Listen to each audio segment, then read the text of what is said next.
Hello नमस्कार दोस्तों, मैं शंकर चंदेला आपका हार्दिक स्वागत करता हूं आपके अपने YouTube channel GK by Malaram sir पर। आज हम साइंस को आगे बढ़ाते हुए आज की क्लास के अंदर हम पढ़ेंगे इलेक्ट्रॉनिक कॉन्फ़िगरेशन, इलेक्ट्रॉनिक विन्यास कैसे निकाला जाता है किसी भी एलिमेंट का। जैसे हम 1s2, 2s2, 2p6 ऐसे निकालते हैं, तो आज की क्लास में हम यही सीखेंगे कि इलेक्ट्रॉनिक कॉन्फ़िगरेशन कैसे निकाला जाता है, और वो भी ट्रिक के साथ। तो आपको लास्ट तक देखना है वीडियो को और अच्छी तरह से समझना है। मेरी गारंटी है कि आपको समझ में आएगा।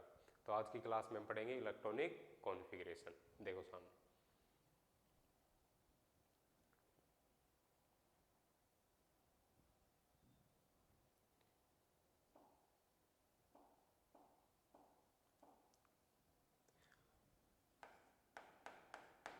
इलेक्ट्रॉनिक कॉन्फ़िगरेशन, जिसे हम बोलते हैं इलेक्ट्रॉनिक विन्यास। क्या सीखेंगे हम? इलेक्ट्रॉनिक विन्यास कैसे निकाला जाता है। सबसे पहले तो आप ध्यान रखोगे कि जो हमारे एलिमेंट होते हैं, जो हमारी पीरियोडिक टेबल होती है आवर्त सारणी, उसके अंदर टोटल कितने एलिमेंट होते हैं? 118 एलिमेंट होते हैं। कितने होते हैं? 118। तो आपको कम से कम 30 तक, जो जिंक होता है ना हमारा, 30 तक आपको एलिमेंट याद होने चाहिए। तो आपको याद होने चाहिए 30 तक तो एलिमेंट कम से कम, क्योंकि 1 नंबर पे कौन आता है? हाइड्रोजन, 2 पे हीलियम, फिर lithium, beryllium, boron, carbon, nitrogen, oxygen, fluorine, neon. उसके बाद में आता है sodium, magnesium, aluminium, sodium, magnesium, aluminium. जैसे hydrogen, helium, lithium, beryllium, boron, carbon, nitrogen, oxygen, fluorine, neon, sodium, magnesium, aluminium के 3 नंबर पे आएगा 4, 5, 6, 7, 8, 9, 10, 11, 12, 13, 14 नंबर पे आता है सिलिकॉन, 15 नंबर पे फॉस्फोरस, 16 नंबर पे आपकी sodium, magnesium, aluminium, silicon, phosphorus. उसके बाद में क्या आएगा? सल्फर आता है। सल्फर के बाद में आएगा क्लोरीन, आर्गन, पोटेशियम, कैल्शियम। तो ये आएगा 17 नंबर पे, 18 नंबर पे, 19 नंबर पे और 20 नंबर पे। तो ये आपको याद होने चाहिए। Hydrogen, helium, lithium, beryllium, boron, carbon, nitrogen, oxygen, fluorine, neon, sodium, magnesium, aluminium, silicon, phosphorus, sulphur, chlorine, argon, potassium और कैल्शियम। आपसे पूछा जाए कि आर्गन कितने नंबर पे आता है, तो आप कितना नंबर बताओगे? 18। ये आपको याद होनी चाहिए। मैग्नीशियम कितने नंबर पे आता है? 12 पे। सिलिकॉन कितने पे आता है? 14 नंबर पे। फ्लोरीन 9 नंबर पे। बेरिलियम 4 नंबर पे। तो ये याद रखोगे। इसके अलावा 20 तक हो गए, आगे और बता देता हूँ मैं आपको। 21, 22, 23, 24, 25, 26, 27, 28, 29 और 30। Scandium, titanium, vanadium, chromium, manganese, iron, cobalt, निकल, कॉपर और zinc. Scandium, titanium, vanadium, chromium, manganese, iron, cobalt, निकल, कॉपर और जिंक। ये भी ध्यान रखोगे आप। जैसे आपसे पूछा जाए कॉपर कितने नंबर पे आता है? 29 नंबर पे।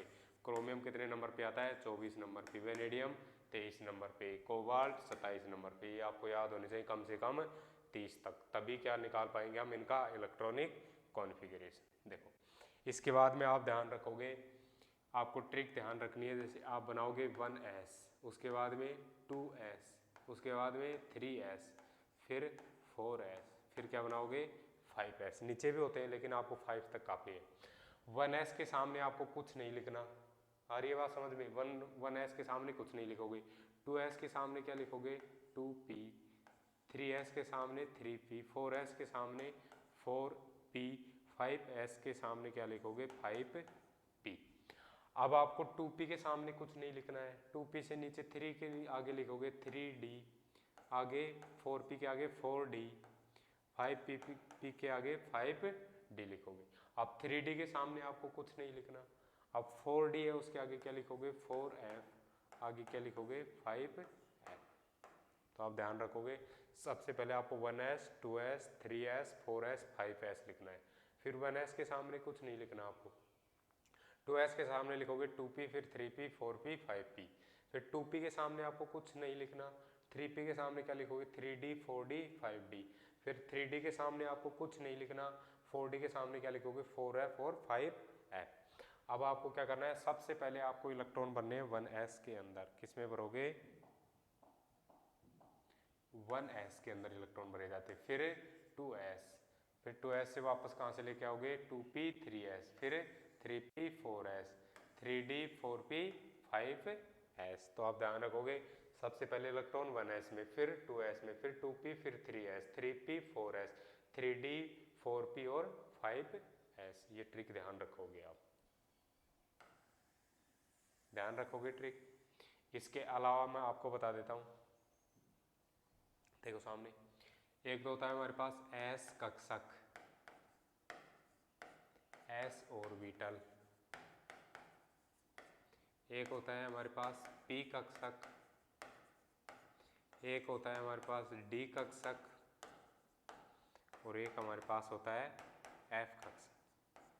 तो आप ध्यान रखोगे जो हमारा s ऑर्बिटल होता है ना, उसके पास कितने इलेक्ट्रॉन आते हैं, 2 इलेक्ट्रॉन आ सकते हैं। कितने इलेक्ट्रॉन आ सकते हैं, अधिकतम 2 इलेक्ट्रॉन। जो p कक्षक होता है ना, उसके पास कितने बॉक्स होते हैं, 3। कितने रहेंगे, 3। और जो एक बॉक्स होता है ना, उसमें 2 इलेक्ट्रॉन आ सकते हैं, और दोनों का चक्रण भी क्या रहेगा, विपरीत होता है। एक नीचे की तरफ करोगे तो एक ऊपर की तरफ करोगे। तो 3 बॉक्स आएंगे तो इसमें भी 2 भरे जा सकते हैं, इसमें भी 2 और इसमें भी 2। तो p कक्षक के अंदर के इलेक्ट्रॉन कितने आएंगे, 6 इलेक्ट्रॉन आ सकते हैं। कितने इलेक्ट्रॉन आएंगे, 6 इलेक्ट्रॉन। इसके अलावा जो डी कक्षक रहेगा हमारा, कौन सा, डी कक्षक, जो डी कक्षक रहेगा उसके अंदर आपको क्या करना है, डी कक्षक के अंदर कितने होते हैं, बॉक्स 5। कितने रहेंगे, 5। 1 2 3 4 और 5। इन सभी में कितने कितने इलेक्ट्रॉन आ सकते हैं, 2 इलेक्ट्रॉन। तो टोटल कितने इलेक्ट्रॉन आ सकते हैं, 10 इलेक्ट्रॉन। कितने आएंगे, 10 इलेक्ट्रॉन। जो एफ कक्षक होता है उसके पास कितने होते हैं, 7। कितने रहेंगे, 1 2 3 4 5 और 6। 1 2 3 4 5 6 और 7। 7 सभी में कितने इलेक्ट्रॉन आ सकते हैं, 2 इलेक्ट्रॉन। कितने आएंगे, 2 इलेक्ट्रॉन। तो इसके अंदर इलेक्ट्रॉन कितने आ सकते हैं, 14 इलेक्ट्रॉन। तो आप ध्यान रखोगे जो s ऑर्बिटल s कक्षक होता है उसके पास एक ही बॉक्स होता है, उसमें कितने इलेक्ट्रॉन आते हैं, 2 इलेक्ट्रॉन। उसके बाद में p कक्षक होता है, उसमें 3 बॉक्स होते हैं, तो कितने इलेक्ट्रॉन आएंगे, 6 इलेक्ट्रॉन। उसके बाद में d कक्षक होता है जिसके अंदर 5 बॉक्स रहेंगे, तो उसके अंदर कितने इलेक्ट्रॉन आएंगे, 10 इलेक्ट्रॉन। उसके बाद में आता है f कक्षक जिसमें कितने रहेंगे, बॉक्स 7, जिसमें कितने इलेक्ट्रॉन आ सकते हैं, 14 इलेक्ट्रॉन। तो आप ध्यान रखोगे s कक्षक के अंदर 2 इलेक्ट्रॉन, p कक्षक के अंदर 6 इलेक्ट्रॉन, d कक्षक के अंदर 10 इलेक्ट्रॉन, और f कक्षक के अंदर कितने आ सकते हैं, 14 इलेक्ट्रॉन। ये ध्यान रखोगे आप। देखो आगे, जैसे अब हम बात करें कि हमने ले लिया सोडियम, क्या ले लिया, सोडियम का इलेक्ट्रॉनिक कॉन्फ़िगरेशन, इलेक्ट्रॉनिक कॉन्फ़िगरेशन निकालो। तो आपको दे दिया जाएगा कि सोडियम का क्या निकालो आप, इलेक्ट्रॉनिक विन्यास या इलेक्ट्रॉनिक कॉन्फ़िगरेशन। इसी को हम क्या बोलेंगे, इलेक्ट्रॉनिक विन्यास।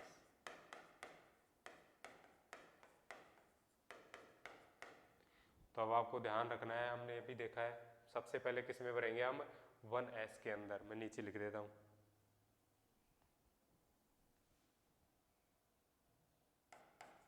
सबसे पहले इलेक्ट्रॉन 1s के अंदर भरा जाता है।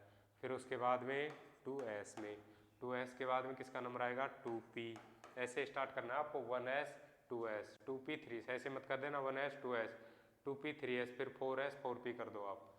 सब आपको लाइन वाइज करना है, 1s 2s 2p 3s, 2p के बाद में 3s आएगा, 3s के बाद में 3p 4s 3s 3s तो आज का 3p 3p के बाद में 4s, क्या आएगा 4s 4s के बाद में 3d के बाद में 4p के बाद में 5s। तो ये सीक्वेंस आप ध्यान रखोगे। सबसे पहले इलेक्ट्रॉन 1s के अंदर, फिर 2s, फिर 2p, फिर 3s, 3p 4s 3d 4p और 5s के अंदर इलेक्ट्रॉन भरे जाते हैं। अब देखो, अब चाहे किसी भी एलिमेंट का निकालो आप, अब आपको इतना पता होना चाहिए जो हमारा Na सोडियम है वो कितने नंबर पे आता है, 11 नंबर पे। कितने नंबर पे आता है, 11 नंबर पे। इसके अलावा मैंने आपको बताया था कोई भी हमारा एलिमेंट होगा जिसको हम X लिखते हैं, नीचे Z आता है, ऊपर क्या आता है A। X तो क्या रहेगा, उसका सिंबल होता है, जैसे सोडियम का सिंबल हो गया Na। हाइड्रोजन रहेगा तो उसका सिंबल क्या हो जाएगा, H। तो X तो क्या हो जाता है, उनका सिंबल होता है। मैंने पिछली क्लास के अंदर भी बताया। जो नीचे Z लिखा जाता है, Z क्या होता है, जो Z रहेगा वो क्या होता है, इनका एटॉमिक नंबर, परमाणु क्रमांक होता है। और जो किसके बराबर रहेगा, इनकी प्रोटॉन्स की संख्या। जितने प्रोटॉन होता है उतना ही क्या रहेगा, इसका परमाणु क्रमांक होता है। जो ऊपर A लिख रखा है वो क्या है, हमारा एटॉमिक मास। क्या है, एटॉमिक मास, जिसे हम बोलते हैं परमाणु द्रव्यमान या द्रव्यमान संख्या। ये क्या रहेगा, प्रोटॉन प्लस में न्यूट्रॉन की संख्या। क्या रहता है, प्रोटॉन प्लस में न्यूट्रॉन की संख्या। इसके अलावा मैंने बताया था आपको सबसे बीच में क्या होता है, जो हमारा परमाणु होता है उसमें नाभिक होता है। और जो नाभिक रहेगा उसके अंदर क्या पाए जाते हैं, प्रोटॉन और न्यूट्रॉन। क्या होते हैं, प्रोटॉन और न्यूट्रॉन। जो बाहर क्या पाए जाते हैं, इसकी सेल कक्षा पाई जाती है, जिसके अंदर क्या होते हैं, इलेक्ट्रॉन होते हैं। क्या होते हैं, इलेक्ट्रॉन। क्या रहेंगे इनमें, इलेक्ट्रॉन। तो आप ध्यान रखोगे जो हमारा न्यूक्लियस या नाभिक होता है उसमें तो प्रोटॉन प्लस में न्यूट्रॉन होते हैं, बाहर क्या होते हैं, इलेक्ट्रॉन। तो प्रोटॉन तो क्या रहेंगे, प्रोटॉन जितना होता है उतना ही क्या होता है, इसका एटॉमिक नंबर होता है। जैसे सोडियम कितने नंबर पे आ रहा है, 11, तो इसमें प्रोटॉन कितने रहेंगे, कितने होते हैं, 11। अगर हम इसके एटॉमिक मास की बात करें तो कितना होता है, इसका एटॉमिक मास कितना होता है, 23। तो एटॉमिक मास, एटॉमिक मास जिसे हम बोलते हैं परमाणु द्रव्यमान, वो क्या होता है, प्रोटॉन प्लस में न्यूट्रॉन। क्या होता है, प्रोटॉन प्लस में न्यूट्रॉन। अब प्रोटॉन हमें पता है कितना है इसमें, प्रोटॉन प्लस में न्यूट्रॉन एटॉमिक मास होता है। एटॉमिक मास कितना है हमारे पास, 23। प्रोटॉन की संख्या भी पता है हमें 11, न्यूट्रॉन बराबर 23। तो न्यूट्रॉन की संख्या निकाल सकते हैं हम, 23 माइनस 11 तो कितना आ जाएगा, कितना आएगा, 12। तो हम निकाल सकते हैं न्यूट्रॉन की संख्या कितनी है इसके अंदर, 12। मैंने पिछली क्लास के अंदर भी बताया था ये। तो न्यूक्लियस रहेगा उसमें प्रोटॉन प्लस में न्यूट्रॉन होता है, और बाहर क्या होते हैं, इसमें इलेक्ट्रॉन होते हैं। तो मैंने यही बताने की कोशिश की है आपको कि जो जितना इनका एटॉमिक मास होता है ना, जैसे हमारे पास सोडियम अकेला है, अगर इसके ऊपर कोई भी चार्ज नहीं है, न तो पॉजिटिव चार्ज है इसके ऊपर, न ही नेगेटिव, न धनात्मक है न ऋणात्मक, तो इसके ऊपर कोई भी चार्ज नहीं है, तो जितना इसका एटॉमिक नंबर होता है, जितने नंबर पे ये आएगा उतने ही क्या रहेंगे इसके पास, इलेक्ट्रॉन। क्या रहेंगे इसके पास, इलेक्ट्रॉन। तो सोडियम 11 नंबर पे आता है, इसके ऊपर कोई भी चार्ज नहीं है। अगर चार्ज होता है ना तो इलेक्ट्रॉन क्या होते हैं, घट बढ़ सकते हैं। क्योंकि जैसे मैं बताऊँ आपको, जैसे हमारे पास एक तो सोडियम अकेला हो, एक सोडियम के ऊपर कौन सा चार्ज हो, पॉजिटिव चार्ज। कैसा चार्ज हो, पॉजिटिव चार्ज। तो सोडियम 11 नंबर पे आएगा, ये भी कितने नंबर पे आएगा, 11। अगर अब इसमें इलेक्ट्रॉन की संख्या निकालें हम, क्या निकालें, इलेक्ट्रॉन की संख्या, तो इसके ऊपर कोई भी चार्ज नहीं है, न पॉजिटिव चार्ज न नेगेटिव, तो इसमें इलेक्ट्रॉन की संख्या भी कितनी रहेगी, 11। क्योंकि जितना एटॉमिक नंबर होता है उतने क्या रहेंगे इसके पास, इलेक्ट्रॉन। अब हम बात करते हैं Na प्लस की, जिसके ऊपर पॉजिटिव चार्ज है। अब अगर हम इस क्या निकालें, इसके इलेक्ट्रॉन्स की संख्या, इलेक्ट्रॉन कितने हैं, तो अब पॉजिटिव चार्ज है तो इसमें देखो ऊपर अगर कोई चार्ज नहीं तब तो कितना आएगा, 11। लेकिन पॉजिटिव चार्ज आ गया ना, तो पॉजिटिव चार्ज कितना है इसके ऊपर, पॉजिटिव 1 है, तो क्या करेंगे हम, -1। तो इसके पास इलेक्ट्रॉन कितने रहेंगे, 10 इलेक्ट्रॉन। तो जितना पॉजिटिव चार्ज आता है उतना इलेक्ट्रॉन निकालने के लिए, इलेक्ट्रॉन की संख्या निकालने के लिए उसमें क्या करते हैं, उसके एटॉमिक नंबर में से उतना ही माइनस किया जाता है। अगर इसके ऊपर +2 चार्ज होता तो यहाँ पर भी माइनस कितना करते हैं हम, -2। तब कितने हो जाते हैं इसके पास इलेक्ट्रॉन, 9 इलेक्ट्रॉन। कितने हो जाते हैं, 9 इलेक्ट्रॉन। तो आप ध्यान रखोगे जिस भी एलिमेंट के ऊपर कोई भी चार्ज नहीं होता है उसमें जितना उसका एटॉमिक नंबर रहेगा उतने क्या होते हैं उसमें, इलेक्ट्रॉन। अगर पॉजिटिव चार्ज आता है तो जो एटॉमिक नंबर रहेगा उसमें से उतना ही पॉजिटिव चार्ज माइनस किया जाएगा, तब इलेक्ट्रॉन की संख्या आएगी। अगर नेगेटिव चार्ज होता है, जैसे हमने लिया Cl नेगेटिव, क्लोरीन कितने नंबर पे आता है, 17 पे। अगर इलेक्ट्रॉन की संख्या निकालेंगे तो हमें क्या करना है, 17 नंबर पे, तो 17 तो आएगा। अब -1 है तो क्या कर देंगे इसमें से +1, तो कितना आ जाएगा, 18 इलेक्ट्रॉन। तो इसके पास कितने इलेक्ट्रॉन रहेंगे, 18 इलेक्ट्रॉन। तो ऐसे निकाला जाता है। पॉजिटिव चार्ज आएगा तो माइनस करोगे, नेगेटिव चार्ज आता है तो क्या करोगे आप, प्लस करोगे। अब देखो हम बात करते हैं सोडियम की। अब आपको दिया जाए जैसे सोडियम का इलेक्ट्रॉनिक विन्यास निकालो, सोडियम का इलेक्ट्रॉनिक विन्यास निकालो। तो सोडियम कितने नंबर पे आता है? 11 नंबर पे। तो इसमें इलेक्ट्रॉन भी कितने रहेंगे? 11।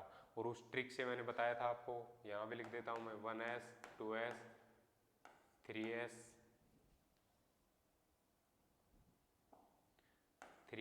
4s 5s। 1s के सामने कुछ नहीं लिखना, 2s और 2p 3p 4p 5p 3d 4d 5d 4f 5f। सबसे पहले 1s में, फिर 2s 2p 3s 3p 4s 3d 4p 5s। तो सबसे पहले किस में भरा जाएगा? 1s के अंदर। तो इसके इलेक्ट्रॉनिक विन्यास लिखोगे तो सबसे पहले क्या लिखोगे आप? 1s लिखना आपको, 1s लिखोगे। इसके अलावा मैंने आपको बताया s के अंदर कितने इलेक्ट्रॉन आ सकते हैं? 2 इलेक्ट्रॉन, p के अंदर 6 इलेक्ट्रॉन, d के अंदर 10 इलेक्ट्रॉन, f के अंदर 14 इलेक्ट्रॉन। तो ये भी ध्यान रखोगे आप। s के अंदर 2 इलेक्ट्रॉन, p के अंदर 6 इलेक्ट्रॉन, d के अंदर 10 इलेक्ट्रॉन, f के अंदर 14 इलेक्ट्रॉन। तो सबसे पहले किस में भरेंगे? 1s। s के अंदर कितने इलेक्ट्रॉन आ सकते हैं? 2 इलेक्ट्रॉन। कितने आएंगे? 2 इलेक्ट्रॉन। 1s के बाद में किसका नंबर आएगा? 2s का। अब 2s में भी s है, तो s में कितने इलेक्ट्रॉन आते हैं? 2 इलेक्ट्रॉन। तो क्या जाएगा? 2s2। उसके बाद में हम करते हैं 2s के बाद में किसका नंबर आएगा? 2p का। किसका नंबर आएगा? 2p। तो हमने क्या लिख लिया? 2p। अब p के अंदर कितने इलेक्ट्रॉन आते हैं? 6 इलेक्ट्रॉन, तो 2p 6।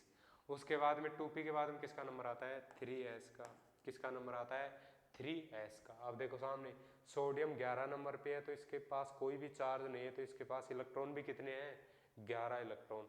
तो हमने 2 इलेक्ट्रॉन तो 1s के अंदर भर दिए, 2 इलेक्ट्रॉन 2s के अंदर, तो 6 इलेक्ट्रॉन 2p के अंदर। तो टोटल इलेक्ट्रॉन कितने भर दिए हमने? 2 और 2 4, 4 और 6 10 इलेक्ट्रॉन। और हमारे पास टोटल इलेक्ट्रॉन कितने हैं? 11। तो अब कितना इलेक्ट्रॉन बच गया हमारे पास? केवल 1 इलेक्ट्रॉन। तो 3s में क्या आ जाएगा? 3s1। क्या जाएगा? 3s1। तो सोडियम का इलेक्ट्रॉनिक विन्यास क्या होगा? 1s2 2s2 2p6 3s1, क्योंकि इसके पास 11 इलेक्ट्रॉन है। 11 इलेक्ट्रॉन हमने सीक्वेंस में भर दिए। इसके अलावा आपसे पूछा जाए कि फ्लोरीन का इलेक्ट्रॉनिक विन्यास, किसका बताओ? फ्लोरीन का इलेक्ट्रॉनिक विन्यास। अब किसी का भी निकलाओ आप निकाल सकते हो आराम से। इसके द्वारा आपको लिखना है, इसका इलेक्ट्रॉन की संख्या निकालनी है और जितने इलेक्ट्रॉन उतने भरने हैं आपको। देखो सामने, अगर हम फ्लोरीन का निकालेंगे तो फ्लोरीन कितने नंबर पे आता है? 9 नंबर पे। कितने नंबर पे? 9 पे। तो इसके पास इलेक्ट्रॉन भी कितने रहेंगे? 9 इलेक्ट्रॉन रहेंगे। तो सबसे पहले किस में भरोगे? 1s के अंदर। s में कितने इलेक्ट्रॉन आते हैं? 2 इलेक्ट्रॉन। 1s के बाद में 2s में, और 2s के अंदर वापस से कितने इलेक्ट्रॉन आएंगे? 2 इलेक्ट्रॉन। 2s के बाद हम किस में भरेंगे? 2p में। p के अंदर कितने इलेक्ट्रॉन आते हैं? 6 इलेक्ट्रॉन। हमारे पास कितने इलेक्ट्रॉन है? 9 इलेक्ट्रॉन। 2 और 2 4 और 6 10। 10 इलेक्ट्रॉन तो नहीं भर सकते, क्योंकि हमारे पास टोटल इलेक्ट्रॉन ही कितने हैं? कितने हमारे पास? 9 इलेक्ट्रॉन। तो 1s2 2s2 2p। देखो 2 और 2 4 भर दिए हमने 9 में से, तो कितने बच गए हमारे पास? 5। तो इसमें कितना आ जाएगा? 2p5। तो फ्लोरीन का इलेक्ट्रॉनिक विन्यास क्या रहेगा? 1s2 2s2 2p5। ये ध्यान रखोगे आप। इसके अलावा मैंने आप 30 तक निकाल करके देखोगे सभी का, और फिर चेक करोगे आप। इसके अलावा मैं अपवाद बता देता हूँ आपको, अपसेंस, क्योंकि केमिस्ट्री में क्या होते हैं? सबसे ज़्यादा अपवाद होते हैं। तो जो 30 तक हमारे एलिमेंट आते हैं ना, इसमें एक तो आएगा आपका क्रोमियम, जो कितने नंबर पे आता है? 24 पे। ये क्या होता है? अपवाद। इसके अलावा क्या आएगा आपका? कॉपर आता है, जो कितने नंबर पे आएगा? 29 नंबर पे। कितने नंबर पे आएगा? 29 नंबर पे। इनके अपवाद का भी रीजन बताऊंगा आप क्यों होते हैं। देखो क्रोमियम 24 नंबर पे आता है, वही ट्रिक आपको निकालनी है, मैंने लिखा है आपको। सबसे पहले 1s 2s 2p 3s, तो रखो 1s2 2s2 2p6 3s2 3p6 1s2 2s2 2p 3s 3p 3p के बाद में 4s। क्या आएगा? 4s। देखो सामने 24 इलेक्ट्रॉन है, 2 और 2 4, 4 और 6 10, 10 और 2 12, 12 और 6 18, 18 और 2 कितने हो गए 18 और 2 20। अब हमारे पास कितने हो गए 4 इलेक्ट्रॉन। 4s के बाद में किसका नंबर आता है 4s के बाद में क्या आएगा 3d। क्या आता है 3d। तो ये ध्यान रखना आपको। देखो क्रोमियम 24 नंबर पे आता है तो हमारे पास इलेक्ट्रॉन भी कितने हैं 24। तो 1s2 2s2 2p6 3s2 3p6 4s2 3d।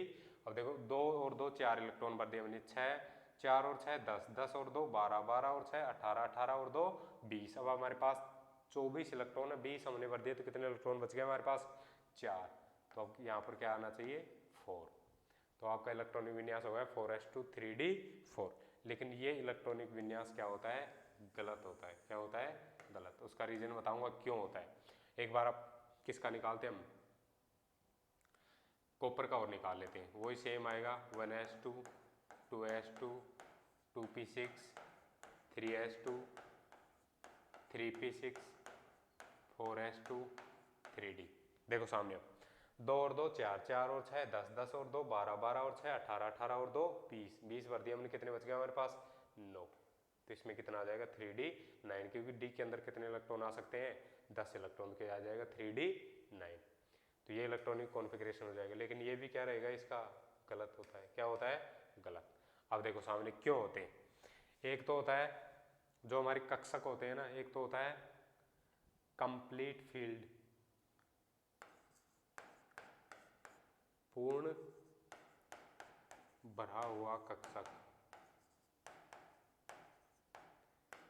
Second होते हैं अर्धपूरित कक्षक, जिसे हम बोल सकते हैं कि आधा भरा हुआ कक्षक। एक तो फुल्ली फिल्ड रहेगा एक हाफ फिल्ड। इसको तो हम क्या बोलेंगे फुल्ली फिल्ड। और ये कैसा रहेगा हाफ फिल्ड। तो आपको ध्यान रखना है।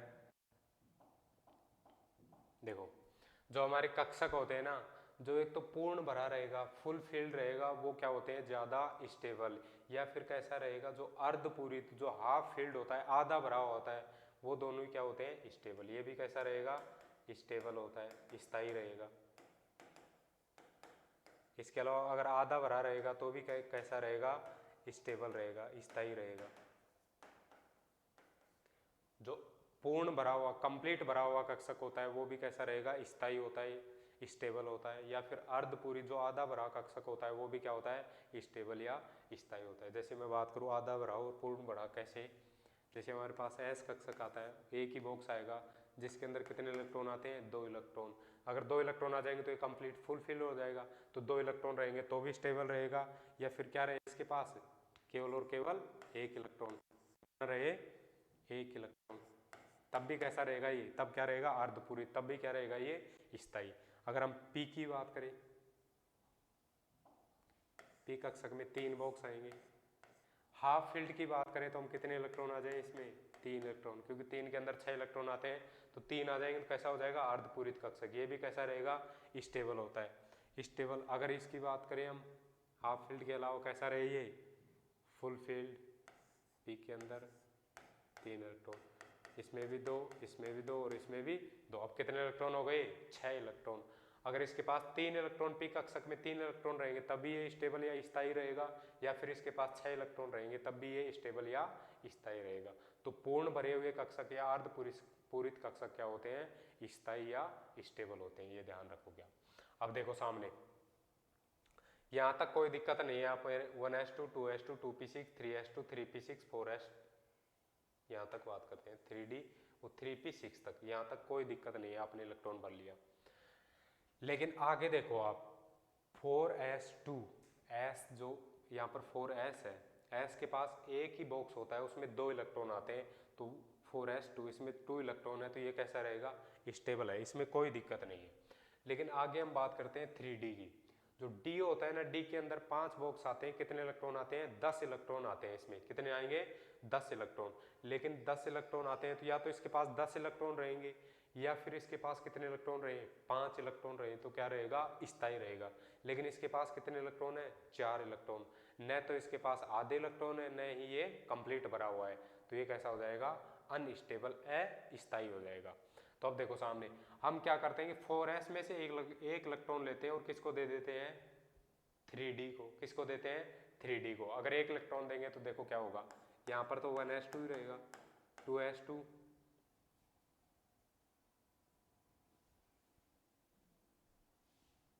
देखना 1s2 2s2 2p6 3s2 3p6 4s1, क्योंकि इसके में दो इलेक्ट्रॉन है, एक इलेक्ट्रॉन किसको दे देंगे हम 3d को, तो 4s1 आ जाएगा और 3d में एक इलेक्ट्रॉन इंक्रीज होगा तो क्या हो जाएगा 3d5। अब देखो हमारे पास 4s, s के पास एक बॉक्स होता है, दो इलेक्ट्रॉन आते हैं, लेकिन इसके पास कितने इलेक्ट्रॉन है, एक इलेक्ट्रॉन, तो हाफ फील्ड हो गया ना, दो इलेक्ट्रॉन तो फुली फील्ड हो जाता, कंप्लीट भरा हुआ, अब कैसा हो गया आधा भरा हुआ, तो आधा भरा हुआ रहेगा तो भी कैसा रहेगा स्टेबल या स्थायी। अब अगर हम डी की बात करते हैं, डी के पास 5 बॉक्स होते हैं, 10 इलेक्ट्रॉन आते हैं, अब इसके पास कितने इलेक्ट्रॉन है 5 इलेक्ट्रॉन, तो अब ये भी कैसा हो जाएगा स्थायी। अब दोनों कैसे हो जाएंगे स्टेबल, दोनों कैसे रहेंगे स्थायी। ऊपर के जो ऊपर की बात करें हम 4s तो स्टेबल था, लेकिन 3d कैसा था अनस्टेबल। अब नीचे दोनों स्टेबल है तो कौन सा रहेगा, जो क्रोमियम होता है जो 24 नंबर पे आता है वो कौन सा इलेक्ट्रॉनिक कॉन्फ़िगरेशन लेता है 1s2 2s2 2p6 3s2 3p6 4s1 और 3d5। ये क्या हो जाएगा इसका करेक्ट आंसर। ये अपवाद होता है, ये ध्यान रखोगे आप। ऐसे हम बात करते हैं कॉपर की। कॉपर की हम बात करें तो देखो सामने 1s2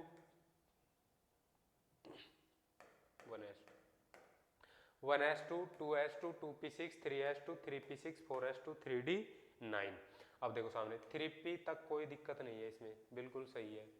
अब हम बात करते हैं 4s2। s की बात करें तो एक बॉक्स होता है, कितने इलेक्ट्रॉन आएंगे 2 इलेक्ट्रॉन, इसके पास 2 इलेक्ट्रॉन है, ये कंप्लीट भरा हुआ है तो कैसा रहेगा स्टेबल। अब हम बात करते हैं 3d की, 3d9, क्योंकि d के अंदर 10 इलेक्ट्रॉन आते हैं, इसके पास कितने इलेक्ट्रॉन है 9 इलेक्ट्रॉन। अगर इसके पास 10 इलेक्ट्रॉन होते तो ये कैसा हो जाता कंप्लीट भरा हुआ, कैसा होता स्टेबल होता।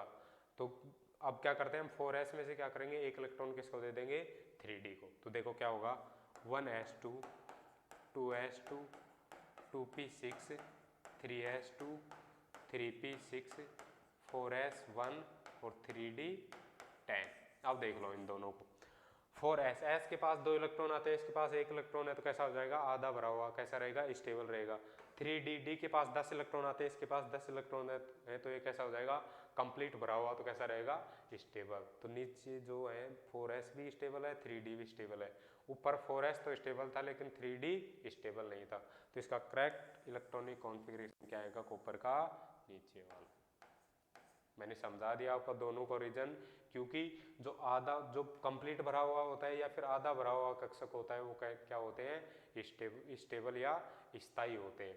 तो जो क्रोमियम और कॉपर के अंदर जो हमारे 30 तक दे रखे हैं ना जिंक तक एलिमेंट, उसमें क्रोमियम और कॉपर अपवाद होते हैं। क्यों होते हैं, क्योंकि इनके अंदर ये 4s तो स्टेबल है लेकिन 3d क्या होता है अनस्टेबल अस्थायी होता है, लेकिन नीचे क्या रहेंगे दोनों स्टेबल। इसके अंदर भी 4s तो स्टेबल है लेकिन 3d क्या है अनस्टेबल। अगर एक इलेक्ट्रॉन 4s किसको दे देगा 3d को, तो ये भी स्टेबल हो जाएगा 4s भी और 3d भी क्या हो जाएगा स्टेबल हो जाएगा। तो मैंने आपको ये ट्रिक बताई, इसके द्वारा आप किसी भी एलिमेंट का क्या निकाल सकते हो इलेक्ट्रॉनिक कॉन्फ़िगरेशन। और 30 तक मैंने एलिमेंट बता दिया आपको, 30 तक आपको याद होने चाहिए जिंक तक, तभी क्या निकाल पाओगे आप इलेक्ट्रॉनिक कॉन्फ़िगरेशन निकाल पाओगे। इसके अलावा हम बात करें, देखो मैंने पढ़ाया था आपको ये नाभिक होता है हमारा, इसके बाहर क्या होती हैं सेल कक्षा होती हैं। क्या होती हैं कक्षा। ये तो नाभिक हो जाएगा बाहर से। फर्स्ट वाली को हम क्या बोलते हैं के। कौन सी कक्षा होती है के होती है। उसके बाद में एल, फिर एम और फिर एन होती है। तो इन जो हमारी सेल होती है कक्षा, इनके अंदर मैंने बताया था इलेक्ट्रॉन की संख्या कैसे निकाली जाती है, जिसका फॉर्मूला लिखाया था मैंने 2n²। क्या लिखाया था 2n²। जो k होता है ना, k के लिए n का मान, एक तो k रहेगी हमारे पास, l m और n। k के लिए n का मान 1, l के लिए 2, m के लिए 3 और n के लिए कितना आता है 4। तो अगर हम यहाँ पर रखते हैं तो k बराबर 2n² और n का मान कितना आता है 1, तो 2 1 के स्क्वायर तो कितने आ जाएंगे 2 इलेक्ट्रॉन। k के अंदर जो k रहेगा उसके अंदर कितने इलेक्ट्रॉन आते हैं 2 इलेक्ट्रॉन आ सकते हैं। कितने आएंगे 2 इलेक्ट्रॉन। अगर l की बात करें वो वापस से 2n², एल के लिए एन का मान कितना आता है 2, तो 2 का स्क्वायर कितना आ जाएगा 2 का स्क्वायर 4 को 2 से मल्टीप्लाई करेंगे तो कितना आएगा 8 इलेक्ट्रॉन। तो जो एल आता है उसके अंदर कितने इलेक्ट्रॉन आते हैं 8 इलेक्ट्रॉन। उसके बाद हम बात करें एम की, एम में भी क्या आएगा 2n square, 2n L M के लिए एन का मान 3, तो 3 का स्क्वायर 9, 9 को 2 से मल्टीप्लाई करोगे तो 18 इलेक्ट्रॉन। इसी प्रकार हम एन की बात करें, एन का भी फॉर्मूला 2n स्क्वायर, 2n का मान 4, 4 का स्क्वायर कितना रहेगा 16, 16 को 2 से मल्टीप्लाई करोगे तो 32 इलेक्ट्रॉन। तो आपको ध्यान होना चाहिए, फर्स्ट के आती है फिर एल फिर एम फिर एन। के लिए एन का मान 1, एल के लिए 2, एम के लिए 3, एन के लिए 4 आता है। और किसी भी सेल में इलेक्ट्रॉन्स की संख्या निकालने का फॉर्मूला क्या होता है 2n स्क्वायर। ये सीधा भी पूछ लेता है फॉर्मूला क्या होता है, या फिर आपसे पूछ सकता है के अंदर कितने इलेक्ट्रॉन आते हैं। तो के का फॉर्मूला रखोगे तो कितने आएंगे 2 इलेक्ट्रॉन, एल के अंदर 8 इलेक्ट्रॉन, एम के अंदर 18 इलेक्ट्रॉन और एन के अंदर कितने आएंगे 32 इलेक्ट्रॉन। ये कैसे आते हैं मैं ये समझाता हूँ आपको। ये तो सभी को पता है कितने आते हैं, क्यों आते हैं उसको समझो। देखो सामने हमने रखा 1s, 2 मत करो, 1s, 2s, 3s, 4s, 5s, 6s। 1s के सामने कुछ नहीं लिखना, 2s, 3p, 4p, 5p और नीचे क्या आएगा 6p। 2p के सामने कुछ मत लिखो, 3d, 4d, 5d, 6d। 3d के सामने कुछ मत लिखो, 4f, 5f और नीचे क्या आ जाएगा 6f। क्या आएगा 6f। अब देखो सामने आपको इनके फर्स्ट वाले नंबर देखने हैं। क्या देखोगे आप, फर्स्ट जो नंबर दे रखे हैं वो देखना है। देखो फर्स्ट में 1 नंबर वाला केवल एक ही दे रखा है 1s, और s के अंदर अधिकतम कितने इलेक्ट्रॉन आ सकते हैं, क्योंकि ये n का मान ही दे रखा है। जो फर्स्ट में दे रखा है 1 2 3 4, ये क्या है n का मान। तो n का मान मैंने बताया था आपको k,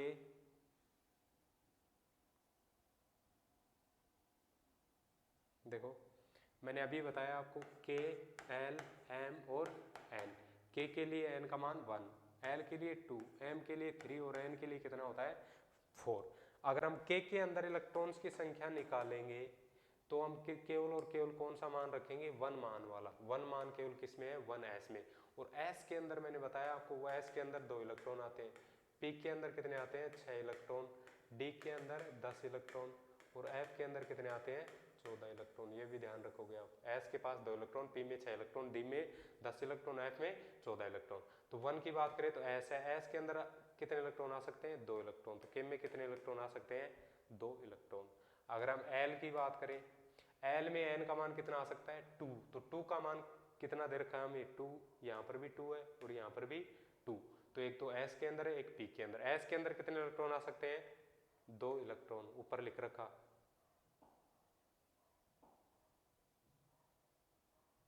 s के अंदर 2 इलेक्ट्रॉन प्लस में एक s में, दूसरा p के अंदर कितने इलेक्ट्रॉन आ सकते हैं 6 इलेक्ट्रॉन, 6 और 2 8 इलेक्ट्रॉन। तो l के अंदर कितने आएंगे 8 इलेक्ट्रॉन। अभी फॉर्मूले से निकाला था ना हमने, तब भी k के अंदर कितने आ रहे थे 2 इलेक्ट्रॉन, l के अंदर 8 इलेक्ट्रॉन। अगर हम m की बात करें, m के लिए n का मान कितना होता है 3, 3 कितने दे रखे हमें 3, एक s दे रखा है एक p दे रखा है एक d दे रखा है। s के अंदर 2 इलेक्ट्रॉन आएंगे, p के अंदर 6 इलेक्ट्रॉन आएंगे, d के अंदर 10 इलेक्ट्रॉन आएंगे। तो 10 और 6 16 और 2 18। तो इसके m के अंदर कितने इलेक्ट्रॉन आ सकते हैं 18 इलेक्ट्रॉन। अगर हम n की बात करें लास्ट, तो n का मान n के लिए कितना होता है 4, 4 वाले काउंट कर लो आप। एक s है एक p है एक d है एक f। s के अंदर 2, p के अंदर 6, d के अंदर 10 और f के अंदर कितने इलेक्ट्रॉन आते हैं 14। इनको काउंट कर लेना आप, कितने इलेक्ट्रॉन आएंगे 32 इलेक्ट्रॉन। तो इसी आधार पर निकाला जाता है 2n स्क्वायर। k के अंदर 2 इलेक्ट्रॉन, l के अंदर 8 इलेक्ट्रॉन, m के अंदर 18 इलेक्ट्रॉन और n के अंदर 32 इलेक्ट्रॉन। तो ये ध्यान रखोगे आप। इसके अलावा आप इसी के आधार पर क्या निकालते हो, इनकी वैलेंसी संयोजकता निकालते हो। वो अगली क्लास में पढ़ाऊंगा मैं आपको संयोजकता कैसे निकाली जाती है। आज की क्लास में हमने क्या सीख लिया, 30 तक एलिमेंट है उनका इलेक्ट्रॉनिक कॉन्फ़िगरेशन निकालना, वो भी आसान तरीके से। सबसे पहले लिख लेना आप, इसके द्वारा फिर क्या निकाल सकते हो 1s 2s 2p 3s 3p 4s 3d 4p 5s आसान तरीके से।